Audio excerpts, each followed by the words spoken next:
Catholics have been putting their faith into action for 75 years in the Diocese of Joliet, and we have a lot to celebrate. This podcast episode is one of a 14-part series being produced for our 75th anniversary. I'm Justin Reyes, one of the co-hosts for the season, and I lead the Department of Catechesis and Evangelization. And I'm Michelle Dellinger, the Director of Communications. Together, we'll interview a wide variety of clergy, religious, and parishioners across the diocese. We're so happy you're here with us. Enjoy the show.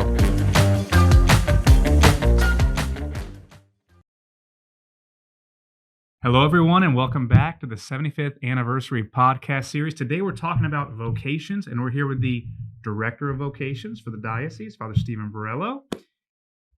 It's a joy to be here, and it's a joy to be here with our transitional deacon, Deacon Luis, who's going to be ordained this upcoming May 18th. So it's really a joy to be celebrating vocations and to be with him and to be with yourself.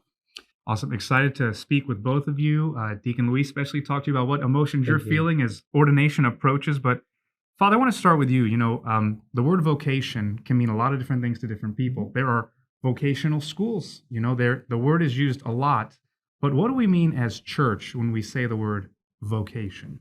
Well, I think the Second Vatican Council did a great job of highlighting for us that the principal and primary vocation, the call that has been placed within each heart of every human person, is the call to holiness, the call to intimacy and relationship with the Lord.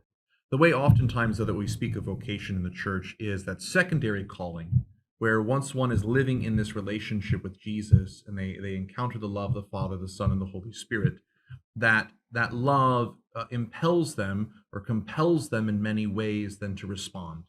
And it is that response that we oftentimes speak of in terms of vocational discernment, is a response to matrimony or a response to celibacy.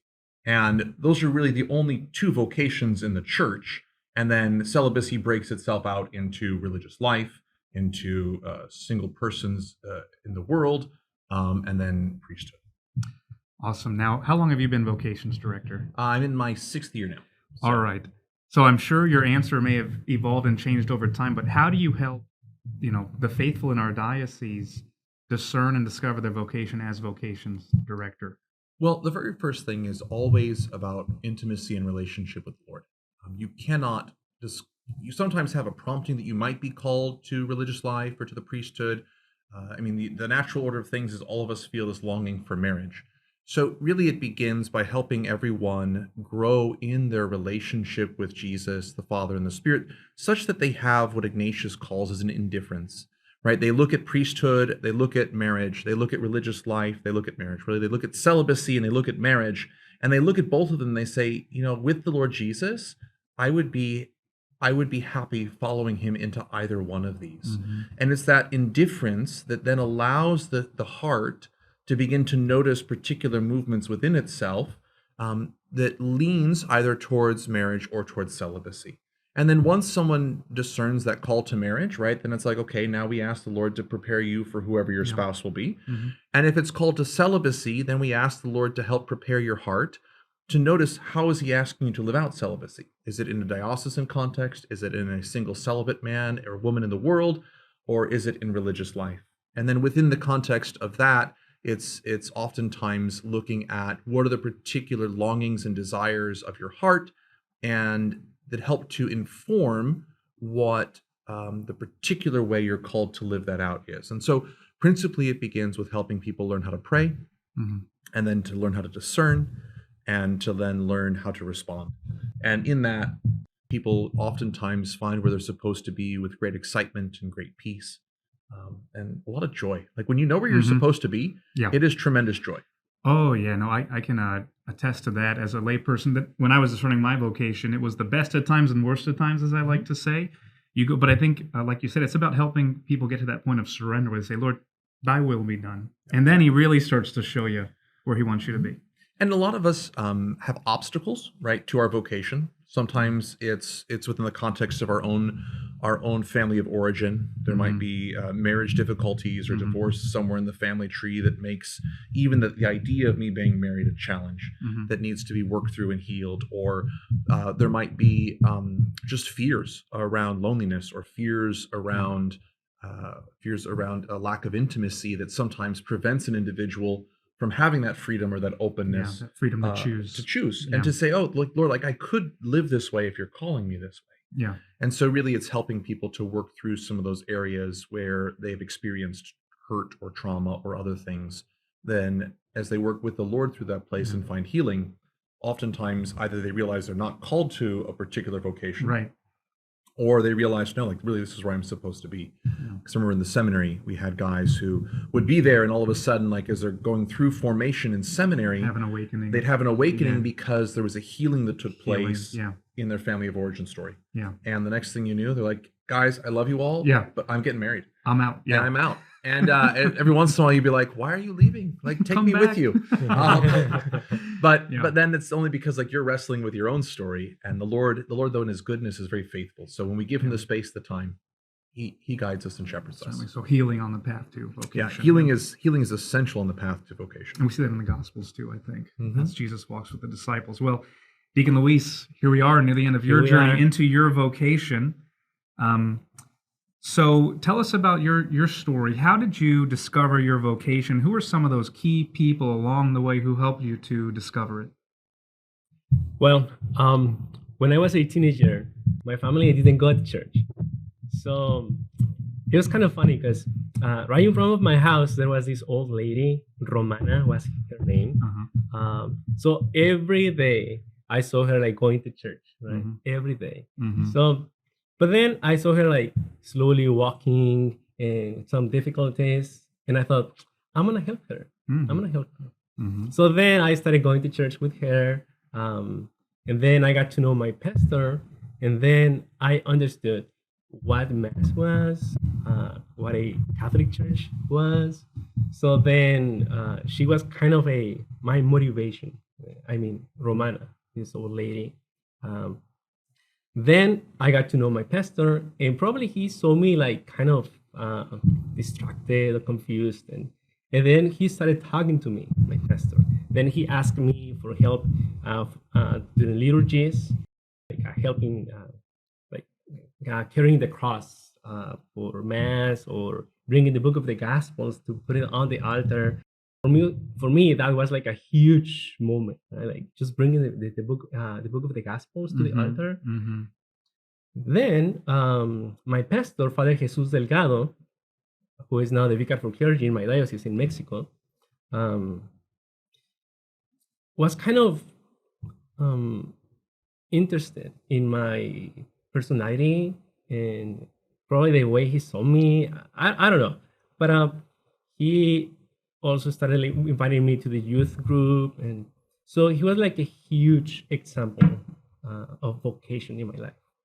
Then I really enjoyed how he celebrated sacraments, especially confession and Mass, the Eucharist.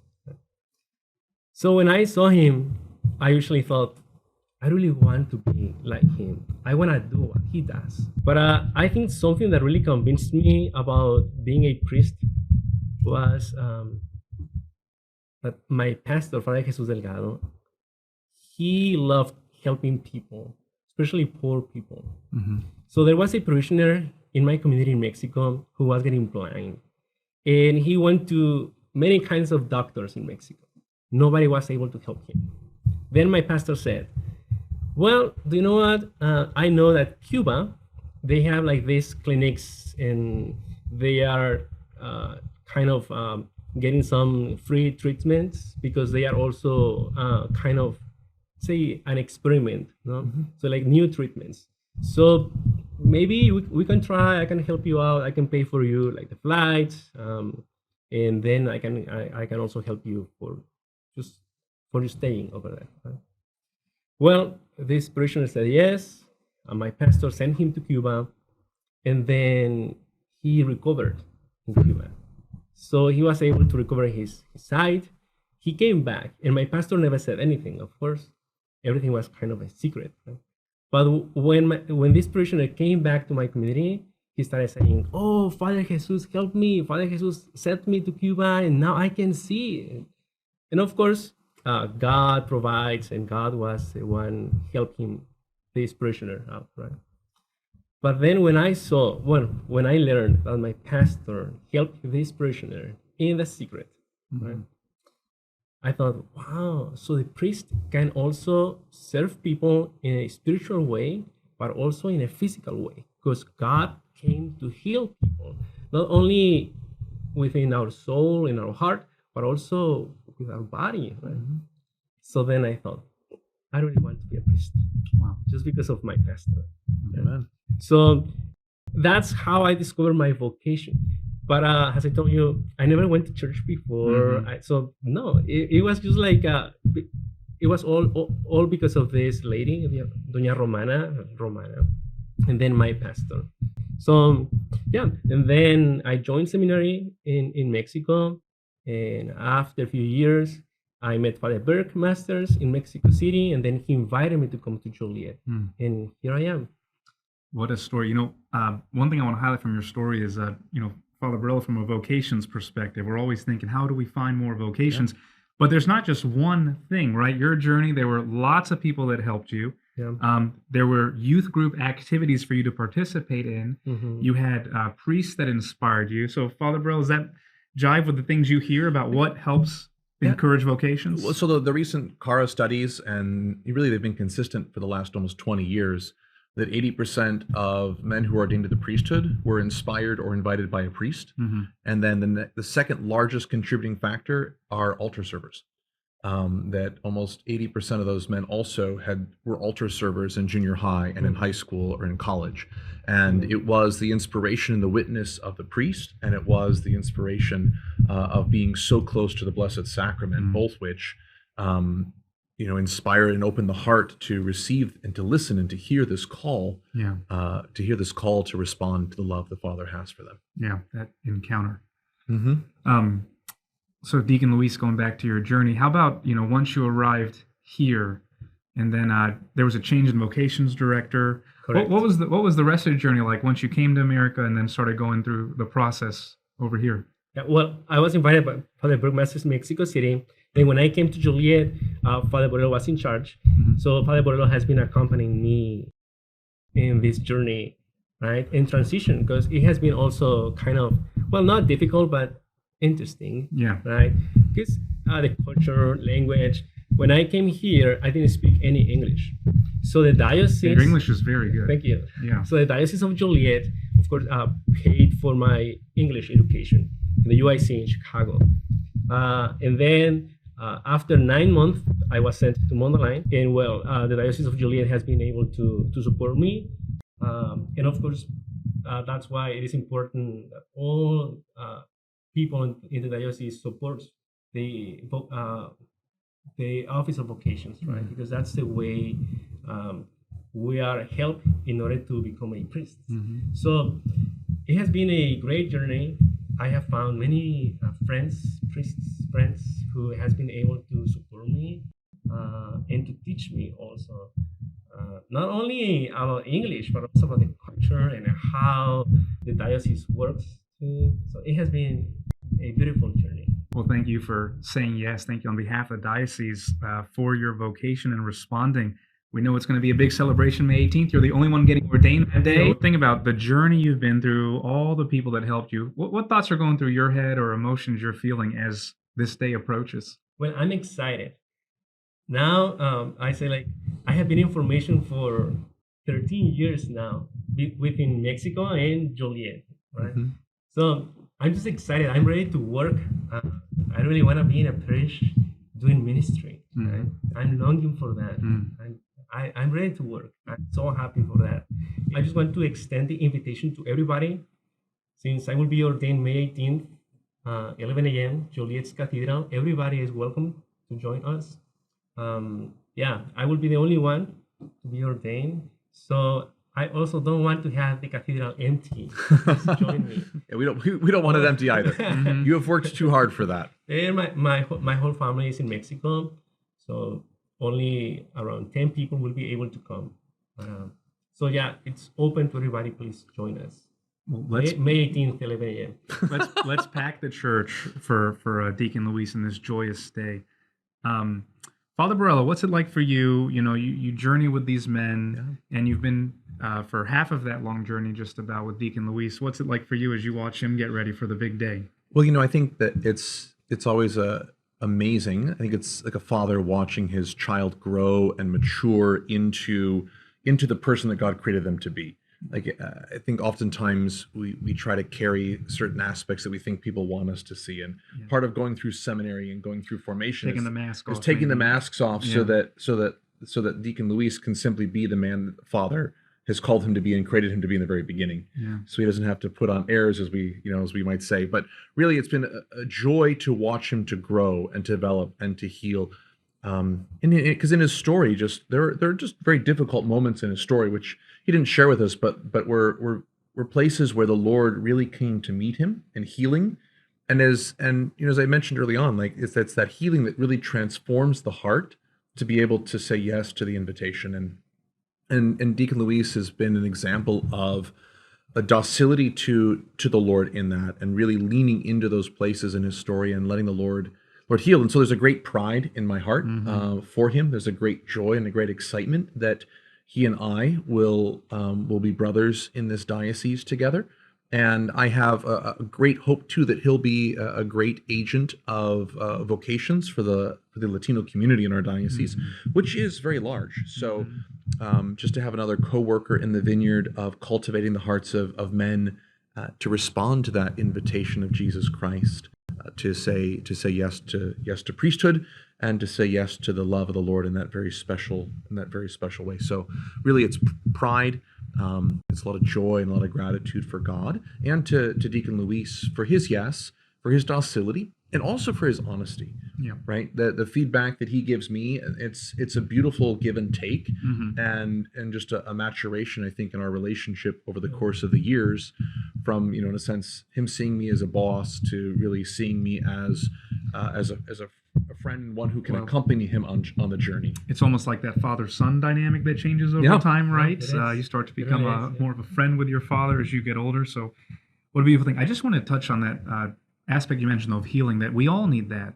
Every one of us, whether we're called to priesthood, religious life, or a lay vocation. Anything you'd like to note on that, Father Borello? I know you're involved in a number of healing ministries and things like that. We're in the time of the Eucharistic revival, and that's where we receive the foundation of our healing is Christ himself. So, well, I think it goes back to that initial call, the universal call to holiness, where all of us are being called by the Father into intimacy within the Trinity, that intimacy with the Lord. And it's in that healing that it's in that relationship with Jesus, in a daily life of prayer, in a life of relationship with Our Lady and the praying the Rosary, and then recognizing like the places that we're stuck, and then reaching out to the diocese, for the assistance, right? Like we're very blessed. We have the healed retreats in the diocese. There's a healing the whole person spiritual retreat. directors. There's spiritual directors that the diocese is slowly training so that they'll be available to us in the future. There's the Unbound ministry for people who are struggling in any way. There are many different places and avenues for healing, but the place that healing really does happen the most frequently is in the presence of the Eucharist, in adoration, and in simply allowing oneself to be vulnerable before the love of God himself.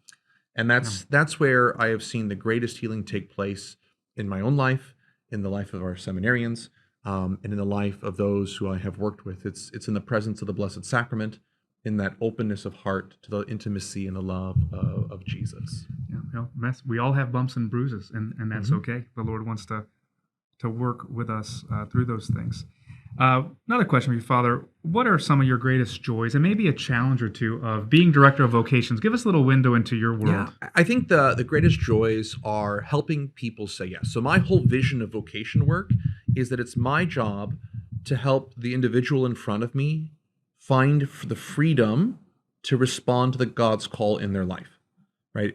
My job is not to make more priests. My job is not to make more religious, but it's really to help them have the freedom to respond to the call of God, and then help that freedom to go deeper, that they can continue to make that yes the rest of their life. And so that's really my great joy when a man that I've been working with, a woman I've been working with, says, Father, like, I know I am supposed to go to seminary. I know I'm supposed to get married. I know I'm supposed to join this particular community, and helping facilitate that journey and then just to give thanks to God as they begin the next stage of their journey. I think on the flip side of that, right, is the grief sometimes comes with that when you walk with an individual, man, especially who you're like, oh man, I'm really hoping they'll join the diocese, and they're studying, and they're like, yeah, Father, I'm going to join the Dominicans, and I'm like, oh. And so we'll take that hit, though. There's a real grief that's in the heart, though, as you walk with a man and you come to know the man and his story, and his story, and then you're like, okay, like, Lord, like, I know that this is your call for his life. Yeah, you were just that piece of the. But it's at the same time, like, those are the places where there is that sorrow that takes place in the heart. And I think the other part too is recognizing just the challenges. The other place I think that's a challenge is just, for me, is just recognizing the difficulties that so many individuals have today in their lives, the challenges that are there, and so really having a profound empathy for their own story, and really coming to listen to their story so that they have a place to be able to express that without judgment, and simply being like, okay, so like, here's where you are, and now how do we go from here to the intimacy with the Lord, because it is in the intimacy with Jesus, that relationship with Jesus, that all comes about, that everything changes, and so the challenge is in many ways is just feeling the sorrow that my heart carries when people sometimes share these very difficult stories, and then want to know what God wants for their life, and you're like, okay, like, Lord, this is a challenging place for my heart, and I just, so a lot of time my prayers is spent praying for the men and the women discerning in our diocese, and for our seminarians, and for my brother priests, because what I want us to be filled with joy, like just alive in the joy of the gospel, right? And for some of those things, right, it's like, well, we got a lot to unpack before we get to this big question. Let's just focus on you. How can we help you get in a good place to discern? And I think, what I've watched and what I've learned is that for most women, from the beginning of a journey to the end of the question is about 3 years. That's about the amount of time it takes. Okay. For most men, if they're a little older, it takes about 1.5 years to 2 years, because the seminary really helps to finish that. And a man doesn't have to discern a community if they're called a diocesan priesthood. When they have to discern a community, it takes another additional period of time to do that discernment, because they have to really then say, okay, well, what's the charism that's present in my heart? And someone once asked me, like, what do you think of is a diocesan priestly charism? I said, well, honestly, I think the diocesan charism is the love of family. Right? You look at the Dominicans, which is the charism or the expression of Jesus Christ is the preaching, right? You look at the Franciscans, which is the service to the poor. But I really see the diocesan priest as the one whose entire life is at the service of family, because as a pastor, right, you sit as the father of the community, of the family, and these are all your children, right? So the charism of the diocesan priest is for family. Yeah, and vocation really begins and is rooted in the context of family life. Well, I will attest, you are one of the busiest people in our diocese. I'm amazed at all that you do. But the good news is you have lots of helpers, right? In our own way, we all can really help with this cause of vocation, not just discerning our own, but helping others find theirs. So what would you both say to young people discerning their vocations, or at least starting that question, starting to pop in their head? And what advice would you also give to others who could maybe be the helpers on the journey, like Romana and others were for you, Deacon Luis? Well, first, do not be afraid. Right? First, do not be afraid. So, it's a beautiful journey, vocation. It's a beautiful journey. It has its own challenges in it, but I believe that God will never leave us alone. So he will be there always to support us and to help us out at every moment. I really want to invite all the families those who especially have children or teenagers thinking about what they want to do for a living. Like when they start thinking about being a doctor, engineer, teacher. So invite your children to think about priesthood and ask them, hey, would you like to be a priest? So I think that's the key. Because we learn about vocation and God within our families, right? Within that nuclear or center circle in our families. So it is important to ask children if they want to be a priest first. And then, of course, just support them and to let them go, right? Because at the end, well, they will decide what they want to study, and they will leave the family, right? So at some point, it is important for them to understand that they have more options, right? And priesthood is a beautiful service, a beautiful life too. So that's my invitation. Invite children to think about priesthood. I think what I would recommend is too, just witnessing to your own family the life of prayer, right? One of the things that changed my heart and my openness to my vocation the most was when I found that my dad prayed every night. And that really he's only prayed one prayer for my sisters and myself, but this was his prayer. And every night he would pray for our happiness in this life and our happiness in the life to come. Wow. And that was his only thing. He goes, because if you're happy in the life to come, then everything has worked out in the end of the day. And he goes, and that's what I want more than anything for you. And so really it's in witnessing. It was that when I found out that he did that, I was like, oh, my dad really believes in the power and the love of the Lord and the Father for his children. And so that life of prayer. And so please, I want to invite parents not to hide their life of prayer, because it is one of the greatest witnesses to their children, because that's how children learn. They learn oftentimes not by what we say, but by what we do.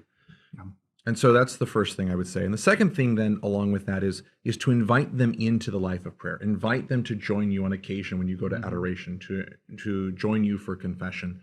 And maybe that's not been something that you've been doing in your own life, as of late. And I would just encourage you just to begin again, especially as the Lord has so many graces for us, that we just continue to begin again and always to try to draw closer to him. So it is that witness of prayer. And the second thing is that if you know men or women who live just really beautiful lives of virtue and have good character, ask them if they've ever considered following after Jesus, and ask if they've ever considered that. Because often if they don't believe they'll be supported or accepted in their family, they will push away the idea that I might be called in a very special way to priesthood or to religious life, because I don't think that my family will support me. No, absolutely. So our next episode will be about shrines in the diocese, and one of them is St. Therese of Lisieux's National Shrine here in Darien, and her parents are also canonized. But I loved reading about the father, that he would often sneak away from the family, because family life can be busy and loud, to pray, and the kids would find him praying. But think about that witness that must have meant to all those children. Actions certainly speak louder than words, especially to little kids. Well, especially because I believe all of her sisters ended up joining different religious communities as well throughout their lives. And that the witness that the parents both were in that love of the Lord Jesus and that life of faith. Yeah, I just want to echo your words to not be afraid. Maybe someone out there needs to hear this. As a young single youth minister, everyone in the parish thought I would become a priest. And I know the priest I was working for was hoping I would join. But that journey for me was such a journey of healing, especially in adoration. Adoration. And God did things in my life to make me go to adoration more. It's like, I need more healing. Yeah. And then it led me to where I am today, a vocation of marriage. Deacon Luis, that initial conversation led you down a different path, but just don't be afraid to pick up the call, because like you said, you can push that to the side, but it's not going to go away. No. It's going to be there. Yeah, I think one of the things that was a great witness for some of the seminarians is they were at a parish and they had just finished talking, and a man came up to them after Mass and said, I'm married, I have 5 kids, but the call never leaves me.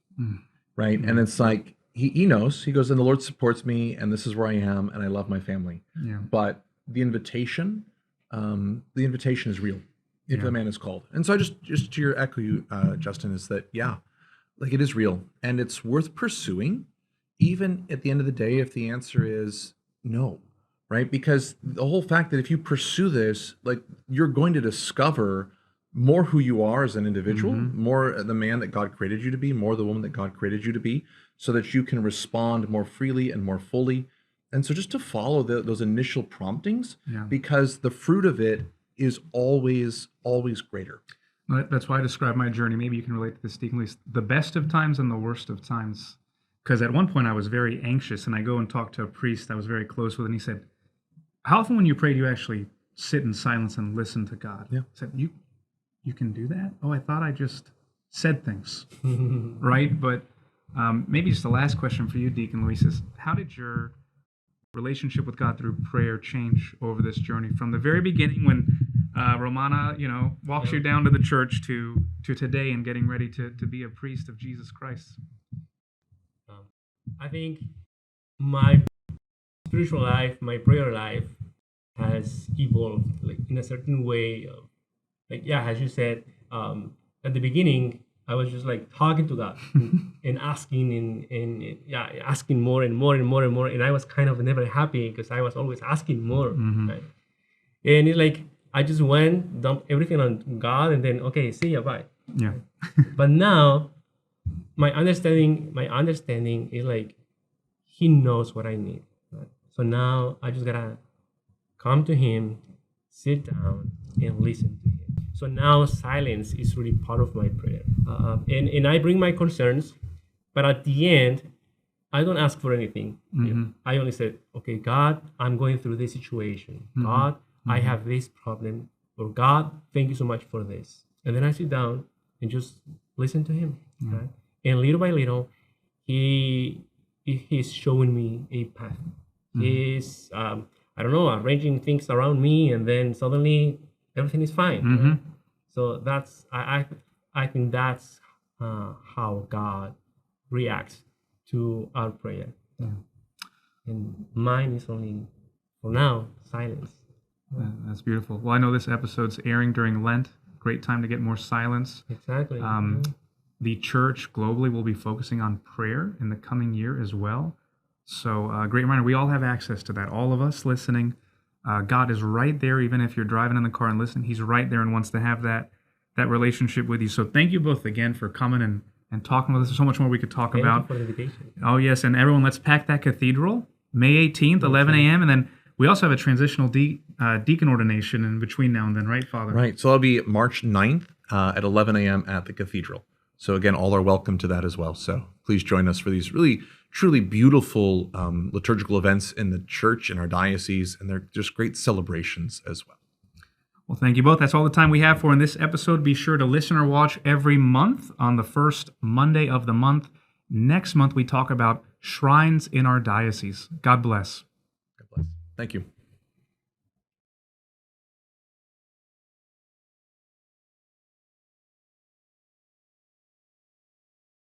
Thanks for listening to the 75th anniversary edition of the Faith into Action podcast from the Diocese of Joliet, recorded here in our studios at the Blanchette Catholic Center. New episodes are released on YouTube and podcast platforms the first Monday of each month. Please remember to subscribe and share the good news of Jesus Christ. May God bless you and yours.